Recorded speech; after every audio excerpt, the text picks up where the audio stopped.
What up, y'all? This is your boy, Mr. Downtown Ray Mello, and you're listening to the Entertainment Report on iHeartRadio, live from Dubai for Friday, September 18th, 2015, delivering some major stories and trends going on in the world of entertainment and beyond. You can follow the show on Facebook, Twitter, or Instagram, facebook.com/The Entertainment Report with Ray Mello, or on Twitter @The Enter Report, or on Instagram @The Entertainment Report. You can listen to the show anytime you want on iHeartRadio. Just go to iHeart.com or your iHeart phone app, search for the Entertainment Report, and it'll take you to the page. CNN hauled in 22.9 million viewers for its GOP debate, its best performance in network history. The 3-hour debate came in just shy of Fox News' 24 million viewers in August. The debate also brought in an additional 4.5 million live video streams as part of CNN Go. It's a massive performance for the original cable news network, about 6 times larger than its first 2012 Republican debate, which scored 3.16 million viewers. Prior to this, CNN's highest-rated program occurred 22 years ago when Larry King hosted Al Gore and Ross Perot. The debate-rated period was from 8:15 p.m. to 11:15 p.m. CNN's previous highest-rated debate was in January 2008, when the Democratic presidential debate brought in 8.3 million viewers. It's a resounding success for the network, who was criticized across the media for wall-to-wall hyping and coverage ahead of the debate. The numbers show it worked. The GOP debate success set high standards for the Democratic debate on CNN October 13th. That debate will show the true impact Donald Trump has had on the numbers for both Fox News and CNN, since Trump will not be on stage. Johnson & Johnson and Eggland's Best have pulled ads from ABC's The View in the wake of this week's controversy over the daytime show host comments about nurses. The company said in a statement to the Wrap, Johnson & Johnson values and appreciates nurses, and we respect the critical role they play in our healthcare system. We disagree with recent comments on daytime television about the nursing profession, and we have pulled our advertising accordingly. Eggland's Best followed suit, saying in a statement, in light of the comments about the nursing profession recently made on daytime television, we will no longer be advertising on the show in question. A representative for ABC declined requests for comment. During the Miss America pageant on Sunday, Kelly Johnson from Windsor, Colorado, walked on stage in her nurse's scrubs and delivered a unique monologue detailing her experiences in the medical profession with an elderly Alzheimer's patient. While the monologue sparked sympathy with many viewers on the ABC broadcast, the following morning, Michelle Collins, Joy Behar, Raven Simone, and Paula Ferris mocked her performance. Collins said, "The talent, though, I have to say, the woman who won sang opera, and she was incredible, really good. But then there was a girl who wrote her own monologue, and I was like, turn the volume up, this is going to be amazing, let's listen." She came out in a nurse's uniform and basically read her emails out loud, and shockingly did not win. It was hilarious. Behar asked Collins, who replied, "Why does she have a doctor's stethoscope on? She helps patients with Alzheimer's," which I know is not funny, but I swear you had to see it. The nursing community definitely have not seen the funny side of the comments, sparking the hashtag Nurses Unite in response.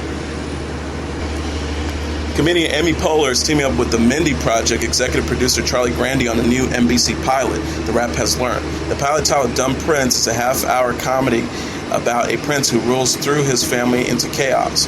Grandy, who wrote the pilot and will executive produce with Poehler, Brooke Posh of Paper Kite Productions, and Dave Becky of 3 Arts. Poehler and Grandy previously worked together on Saturday Night Live. He previously wrote for The Daily Show, The Office, and Guys with Kids, before going on to serve as executive producer of Mindy Kaling's comedy series.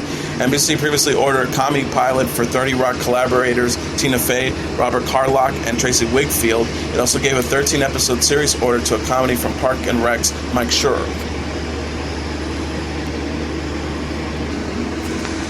Legendary DJ Funkmaster Flex is about to meet the Lion family, as the hip-hop artist has booked a guest starring role to play himself on Fox's Empire, The Wrap has learned. Flex will show up in episode 8 of the show's upcoming 2nd season and will be seen acting as the MC for a rap battle between Hakeem Lion, played by Bashir Gray, and newcomer Frida Gatz, played by Brett Z, who will be introduced in the season 2 premiere. The musicians join a long list of high-profile guest stars who will make appearances on season 2 of the Fox hit, starring Terrence Harr and Taraji P. Henson. Mariah Carey, Chris Rock, Marissa Tomei, Ludacris, and Vivica A. Fox Ludacris and Vivica A. Fox are just a few of the guest stars who have previously announced for the new season. Flex is best known for DJing New York's Hot 97 radio station, where he created the station's first hip-hop show in 1992. Empire returns to Fox on September 23rd at 9 p.m. The women accusing Bill Cosby of rape are sharing more scandalous stories about the embattled comedian. In the new A&E special Cosby, The Women Speak, one accuser offers a blow-by-blow of her encounter with the TV legend, alleging that he drugged and then assaulted her. Victoria Valentino claims he got up and came over to me and he extracted his pound of flesh. I could hardly walk by that time. I couldn't talk. He unzipped his fly, had me perform oral sex, then he stood me up, turned me backwards, and did me doggy style. Valentino is one of the several accusers to speak out in the special, which is set to air on Thursday night. The women offered similar accounts of their encounter with Cosby. Heidi Thomas recounts in the clip. He says, "Let's try a cold read." So he handed me a script, and the person I'm supposed to be clearly is intoxicated. Thomas continues, "I do remember him saying, 'Heidi, have you ever been drunk?' So he poured a glass and said, 'This is your prop. You're going to sip on your wine.' And I don't remember anything other than one sip." Cosby has been accused of raping or of drugging dozens of women over the course of his career. His attorney Martin Singer has publicly denied the claims leveled at his client. But it should be noted that the 2005 deposition released in July revealed that Cosby admitted under oath to obtaining Quaaludes to give to young women with whom he intended to have sex. In the wake of the recent allegations, Netflix canceled a comedy special that was to have aired late last year, and NBC shelved a comedy that was in development as a possible starring vehicle for Cosby. Many of his stand-up shows have also been dumped, and his name has been stripped from various charitable organizations he supported. Megan Fox has been cast on the 5th season of New Girl in the recurring role The Rap has learned. The Transformer actress will make her debut in the 6th episode of the season, playing Regan, a pharmaceutical sales rep who comes to town to business and rents out Jess, series star Zoe Deschanel, room while she is sequestered on jury duty. The actress, who most recently appeared on Teenage Mutant Ninja Turtles, previously starred on ABC's Hope and Faith. Executive producer Liz Merriweather said in a statement, "It's insane to me that such a gorgeous person can be so funny, but I guess we just all have to accept it. I've been a fan of her comedic skills since This Is 40, and I'm so excited to have her on the show. We've had Megan in mind when we wrote this part. She's the perfect person to come in and shake these guys up." New Girl stars Deschanel with Max Greenfield, Hannah Simone, Jake Johnson, and Lamorne Morris. Music documentaries have long been popular at film festivals, but they've rarely been in the kind of spotlight that they are at this year's Toronto International Film Festival. Not only has the Aretha Franklin documentary Amazing Grace grabbed headlines for having its TIFF screening pool, but among the nonfiction films that have screened are documentaries about Keith Richards, Janis Joplin, Arcade Fire, Yo-Yo Ma, and others. On Thursday, Richards came to Toronto, the city where he was arrested for drug possession in 1977, for the premiere of his film, which will debut on Netflix a day later. It's only one of 2 music documentaries at the festival from Morgan Neville, who also directed the classical meets world music exploration, The Music of Strangers, Yo-Yo Ma, and the Silk Road Ensemble. Neville said, "Music is an amazing tool to have as a filmmaker." Neville, who won an Oscar for his backup singing documentary 20 Feet from Stardom. It brings with emotion and familiarity and maybe nostalgia. He also added, "But I also think the best music documentaries use is a Trojan horse. Music is a great way to bring in an audience. And once you have them there, you can make the film about whatever you want. The best music documentaries work because they are about things far beyond music. They're about life or politics or gender or race." Even before Toronto, 2015 was going to be a heavy year for high-profile nonfiction music films. Well-received documentaries about Kurt Cobain, Montage of Heck, and Amy Winehouse, Amy, are already on the circuit. And Broad Green just picked up the steering Tribeca title Song of Lahore. David Letterman is heading back to TV, but he's leaving the desk behind. The longtime late-night TV personality will appear on the 2nd season of the Emmy-winning documentary series Years of Living Dangerously, which centers on the issue of climate change. This marks Letterman's first TV project since signing off as host of CBS's Late Show in May. Producer Joe Bach and David Gelbert talked to The Hollywood Reporter about how Letterman came on board, explaining how they decided to reach out to him after seeing his passion for the issues when he interviewed scientists on The Late Show. Bach says, "It's thrilling to have him do this. We're beyond excited. excited. The reason why Letterman's part of this is that we just noticed that he seemed to perk up when this issue came across his lap. We reached out to him to see if he wanted to be part of this, and he says absolutely. He said that climate change is something he does think about a lot. Letterman will also appear on one of the new season's 8 episodes as he heads to India to speak with Prime Minister Narendra Modi about the nation's energy concerns. Gelber says of Letterman, he's never been to India and he's really excited to go. Dave will be a terrific correspondent for us. Very comfortable having him with the Prime Minister of India. I'm not sure there are that many people we're comfortable setting up in that kind of role. He is a wonderful interviewer. The series' new season will premiere on the National Geographic Channel after its first season aired on Showtime. Other guests set for season 2 include Ty Burrell, James Cameron, Don Cheadle, Arnold Schwarzenegger, Olivia Munn, Ian Smallhander, and Cicely Strong. Burrell's episode will focus on electric cars, while Schwarzenegger will be visiting China.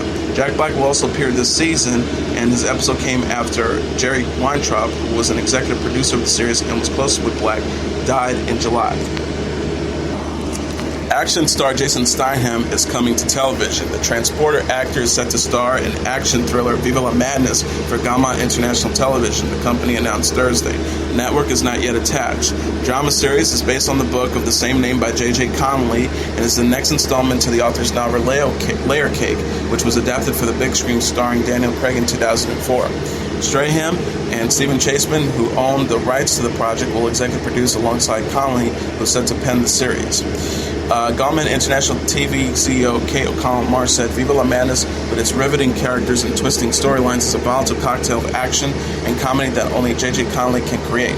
Jason Statham, known for his roles in the Transporter trilogy, Lock, Stock, and Two Smoking Barrels, Snatch, The Bank Job, as well as the recent Furious 7 and Spy, brings such strength and credibility to his characters, but also has an effortless shade of vulnerability that gives him so much dimension. Viva la Madness centers on an anonymous hero who is stranded in the Caribbean, itching for the crime life he left behind, but is still a wanted man back home. He soon joins forces with 2 robust London gangsters, the menacing Sonny King and his paranoid partner Roy Twitchy Burns. Described as a fast-paced and filled with sarcasm and humor, Viva la Madness takes place in a world of madness that is somehow make terribly sense. For Gaumont, Viva marks its latest TV series following NBC's Hannibal, Netflix Hemlock Grove, and Netflix Narcos, among others. Pop star Ariana Grande went on Good Morning America on Tuesday to talk about the launch of her perfume line, and she discussed her donut licking controversy.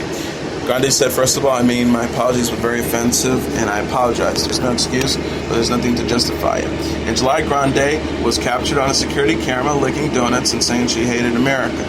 Grande said, as human beings, we all say and do things that we don't mean at all sometimes, and we have to learn from it. We have to learn from our mistakes, and that's how we grow. Grande said that she learned from her experience, and when asked how, she explained, I think one of the biggest things I've learned from that was that it feels like to disappoint so many people who love and believe in you, and that's an excruciating feeling.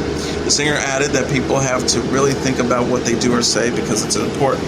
She went on to talk about her sweet and yummy perfume called Ari, and revealed she will be announcing the first single from a new album this week. Pop star and actor Justin Timberlake has signed on to voice the lead character in DreamWorks Animation's musical comedy Trolls. The singer-actor will star as Branch, a hardcore survivalist who hides his surprising true colors. Timberlake will voice the Scandinavian troll opposite Pitch Perfect star Anna Kendrick, who has already boarded the project as Princess Poppy. The two embarked on a hair-raising adventure as the globally popular Trolls make their big screen debut. 20th Century Fox will release the film November 4th, 2016. Stevie Wonder took his trusty harmonica, grabbed the seat, and strapped in for a classic Phil carpool karaoke spin for James Corden's Late Late Show. The soul genius was in fine form as he played sight gags, All English Guys Look Alike, and belted out a string of classics including Superstition, Sir Duke, Isn't She Lovely, and Sign Seal Deliver. At one stage, the pair traded calls to the ladies in their lives, though when the host asked his guest to make a call to Mrs. Corden, Wonder totally lived up to his name. The veteran artist tried out his best English accent and then slowed it into I Just Called to Say I Love You, with the words adjusted for the occasion. Corden struggled to hold back the tears. It is as Stevie says, teamwork makes the dream work. Wonder joins the likes of Justin Bieber, Iggy Azalea, Demi Lovato, and Jennifer Hudson to take a music ride with Courtney. Music Legend's 20 City Song in the Key of Life trek will start September 30th in Montreal and wrap up on November 24th at New York City's Madison Square Garden. Comedian Amy Schumer received a standing ovation upon opening for Madonna at Madison Square Garden on Wednesday, and also danced with the headliner during the performance of the song Unapologetic Bitch. Schumer, who will also open Thursday for Madonna at Madison Square Garden and Saturday at the Barclays Center as part of the Rebel Heart Tour, was pleasantly surprised when first hitting the stage. "What am I doing here? I thought nobody would be here. This is awesome," she shouted. "You guys, I'm opening for the motherfucking Madonna right now. This is the best. This is the shit." During her nearly 40-minute set filled with her childhood anecdotes, a story about her 18-month-old niece, a retelling of her prank on Katie Couric at the Glamour Awards, and some of her top-performing sex jokes, Schumer garnered cheers for Trainwreck. Very proud of it, didn't make a lot of money, but very proud. And she noted how, as she promoted her summer film, often the press often asked her the same questions. "Isn't it an exciting time for women in New York?" First of all, I'm from New York. I lived here most of my whole life. I've been in one movie, and I don't feel like a woman in Hollywood. But I think I can speak for them when I say no. She also added, "In Hollywood, why would it be exciting?" She continued before noting how Devin Fabry, a young actress who says her cheeks made it difficult to land gigs, was thankful to play a 9-year-old version of Schumer in Trainwreck. She said, "In an industry that judges you solely based on your appearance, when you know that every day you're just decomposing, bearing towards death, when smaller young starlets are popping out. No, it's not an exciting time for women." Just before she left the stage, Schumer announced that she would play Madison Square Garden solo on June 23, 2016, marking her first headlining gig at the arena that is seen as a benchmark for stand-up comic success. She said, "Best feeling I ever had," told the audience, who gave her a standing ovation. The best feeling might have been topped later in the evening for Schumer, who was brought on stage by Madonna to dance during the Rebel Heart song Unapologetic Bitch. After Madonna lifted Schumer's dress to show the audience her underwear, the two walked the length of the stage so the comedian could dance for the headliner and be part of a little prank. On Tuesday, a federal judge in Florida shot down a big part of the lawsuit from hip-hop superstar Rick Ross over LMFAO's chart-topping 2010 song Party Rock Anthem, which contained the phrase "Every Day I'm Shuffling" in the chorus. Ross claims that the Los Angeles-based electric pop duo's hit is a copyright infringement of his own chart-topper, Hustlin', which contains the lyric "Every Day I'm Hustlin'." That song was released on Ross's 2006 debut album, Port of Miami. U.S. District Judge Kathleen Williams was asked to address on the summary judgment whether Ross's three-part word phrase is original enough to be copyrightable. She said, "The question present, however, is not whether the lyrics of Hustlin' as arranged in its entirety are subjected to copyright protection," she writes in her opinion. "The question is whether the use of the three-word phrase appears in the musical composition, divorced from the accompanying music, modified and subsequently printed on merchandise, constitutes an infringement of the musical composition Hustlin'. The answer, quite simply, is that it does not." The judge points out to the other cases where short phrases like "you got the right one, holla back, we get it poppin', and caught up" failed to meet the originality threshold when divorced from the music. She also writes there is evidence that Ross wasn't the first to come up with "Every Day I'm Hustling." She adds that even if Ross's phrase was copyrightable in the merchandise content, it would fail the intrinsic test, the one where ordinary observers judge similarity. The average layover observer would not confuse T-shirts bearing the phrase "Every Day I'm Hustling" with the musical composition Hustling, now without referring to Party Rock Anthem and Hustling, with an average layover observer recognize the merchandise as having been appropriated from Hustling.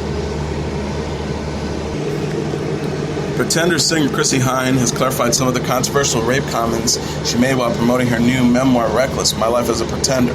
Hynde was accused of victim blaming for telling the UK's Sunday Times magazine that she blames herself for being sexually assaulted by a man in an Ohio biker gang who forced her to perform sex acts and threatened her with violence, and saying victims have to take responsibility. Hynde told the Sunday Times, "Technically speaking, however you want to look at it, this was all my doing and I take full responsibility. You can't fuck about with people, especially people wearing I Heart Rape or On Your Knees badge. Those motorcycle gangs, that's what they do."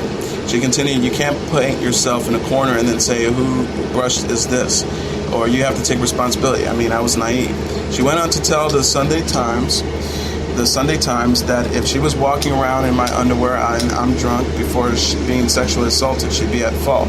Who else's fault can it be, she says. If I'm walking around and I'm very modestly dressed and I'm keeping it to myself and somebody attacks me, then I'd say that's his fault. But if I'm being leery and putting it about and being provocative, then you're enticing someone who's already unhinged. Don't do that. Come on. That's just common sense. When those comments were read back to her in a subsequent interview with the Washington Post, Hines stood by her take, saying sounds like common sense. But in a new interview with ABC News that aired on Tuesday's Good Morning America, the Pretender singers insisted she was only talking about herself, not commenting on anyone else's situation. She said, I told my story the way I saw it. I'm not here to advise anyone or validate myself or justify anything. I say I regret a lot of things I did. Suddenly I'm defending rape. I went to places that no intelligent person would have gone. These bikers I'm talking about were dealing with in some real hard drugs and criminal activity. Australian rapper Iggy Azalea took to Twitter on Thursday and denied that her mentor T.I. cut business ties with her, despite the rapper's earlier admission during an interview with Ebro in the Morning yesterday. The fancy songstress said, here's the deal, I'm still signed to at Tip and do business with him. The first I've heard of us having an issue is via a radio interview. She also tweeted, personally, I don't think the radio is the place to talk about your personal business with someone that's part of your team. He seems to think there is nothing wrong with what he said. Everybody else seems to disagree. She also added, I'm sure Tip will publicly clarify what he meant when he feels he has the right platform to do so. And other than that, I'm chilling. T.I., who is accredited with orchestrating Azalea's rapid rise in the hip-hop world, has yet to address her tweets, but during his radio interview, T.I. credited Azalea's feud with Q-Tip at the end of last year as their breaking point. T.I. explained in her defense she had a lot thrown at her at once. Any human being anywhere is going to have a hard time adjusting. It came at a time when culturally in this nation, when she's not from here, we were actually looking for a source to place that pent-up aggression. Some stuff they brought upon themselves in cases, it was kind of the easiest place to put some pent-up aggression. Pamela Anderson still got it. The 48-year-old former Baywatch star posed completely nude for Flaunt magazine's Califuck issue, burying her body in just yellow pumps and purple body glitter.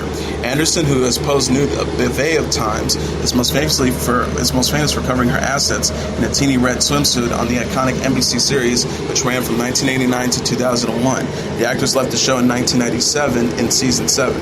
The mother to sons Brandon 19 and Dylan 17 with ex-husband Kami Lee told the magazine that nowadays she keeps her red swimsuit locked in a safe.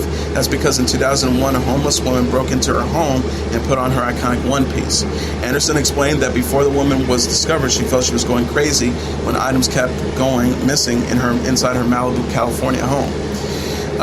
She says, a homeless person went into my home and was living in my guest house with my Baywatch bathing suit on, slicing her wrist. She had a letter that said, I'm not a lesbian, I just want to touch you.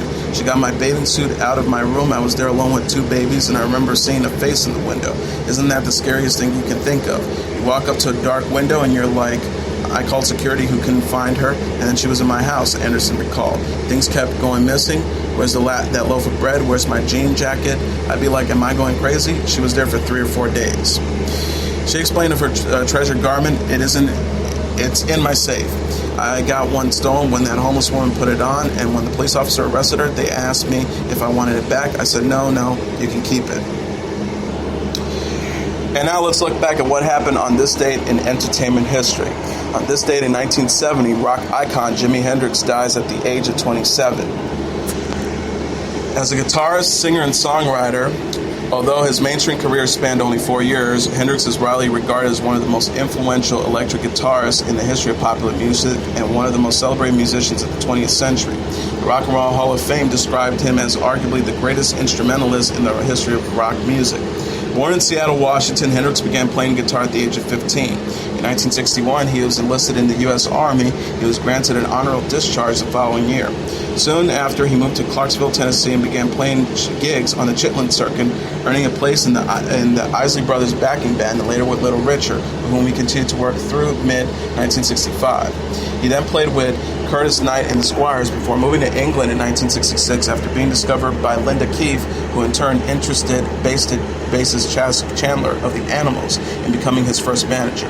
Within months, Hendrix had earned 3 UK top 10 hits with the Jimi Hendrix Experience: Hey Joe, Purple Haze, and The Wind Cries Mary. He achieved fame in the U.S. after his performance at the Monterey Pop Festival in 1967, where he lit up his guitar on fire.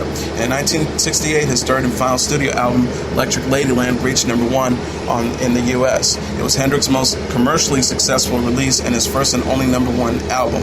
The world's most highest paid performer, he headlined the Woodstock Festival in 1969, where he performed an electrical guitar version of the Star Spangled Banner, which made him an icon. And his last show was the Isle of Wight Festival in 1970. His accidental death was due to a barbiturate-related asphyxia of vomiting on this date in 1970 at the age of 27. And that is your entertainment report for Friday, September 18th, 2015. I'm your host, Mr. Downtown Ray Mello. I'll be back on Monday to deliver some major stories and trends going on in the world of entertainment and beyond. You can follow the show on Facebook, Twitter, or Instagram. Facebook.com/The Entertainment Report with Ray Mello, or on Twitter at The Enter Report, or on Instagram at The Entertainment Report. You can listen to this episode or any previous episodes anytime you want on iHeartRadio. Just go to iHeart.com or your iHeart phone app. Search for The Entertainment Report, and it'll take you to the page. Everybody have a great weekend. Good night, and God bless you all.